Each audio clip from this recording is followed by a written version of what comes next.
ছেলেরা যদি 4টা বিয়ে করতে পারে তাহলে মেয়েদেরও 4টা কেন, মেয়েরা আরো বেশি করবে, কারণ মেয়েদের এনার্জি অলওয়েজ বেশি থাকে। ছেলেরা যদি 4টা বিয়ে করতে পারে তাহলে মেয়েরা পারবে না কেন? অবশ্যই পারবে, কারণ নারী পুরুষ সমান অধিকার। আর যদি একটা কথাই চিন্তা করি তাহলে মেয়েদের চেন কোনো কাজে লাগে না, চেন খুলে মোতার অধিকার তো তাদেরও আছে। মালে আসেন, একটা চাবি দিয়া যদি 4টা তালা খোলা যায় ওটাকে বলা হয় মাস্টার কি, আর একটা তালা যদি 4টা চাবিতেই খুলে সেটাকে বলা হয় কি। ধরেন আপনি 4টা ইঁদুর পালেন, আপনার কাছে গর্ত আছে একটা, বাহিরে অনেক বৃষ্টি, বুঝেনি তো ওয়েদার ডিমান্ড। এখন 4টা ইঁদুরের একসাথে গর্তে ঢুকতে হবে, তখন আপনি কি করবেন? ধরলাম উপরে নিচে মিলাই আরো 2টা আছে, হ্যাঁ, তাহলে 4 নাম্বার ইঁদুরটা কই যাবো? কানের ফুটা দা না নাকের ফুটা দিয়া? হ্যাঁ, তার মধ্যে মাসের মধ্যে 7 দিন থাকে লকডাউন।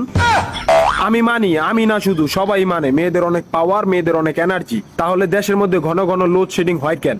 আমার মাথায় কোনোভাবেই ঢোকে না। একটা ছেলে যদি 4টা বিয়ে করে, 4টা ঘরে যদি 10টা সন্তান থাকে, তারপরও বাপের নামে একটাই থাকবো। এখন আপনি যদি 4টা বিয়ে করেন, একটা সন্তান হয়, তাহলে বাপের নাম কি দিবেন? সলিমুদ্দিন, কলিমুদ্দিন, আনোয়ার, মনোয়ার, নাকি গড়ে মিলাইয়া জানোয়ার?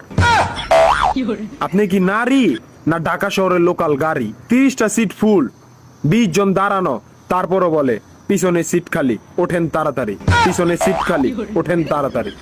শুধু এই সমস্ত মেয়েদের কারণে পুরা নারী জাতির সম্মানহানি হয়। আমাদের উচিত সিটি কর্পোরেশনের কুত্তা মারার ইনজেকশন দিয়া এদেরকে মেরে ফেলা, যাতে এদের জন্য অন্য কোনো মেয়েদের কেউ খারাপ নজরে না দেখে। মারানি কোনকার।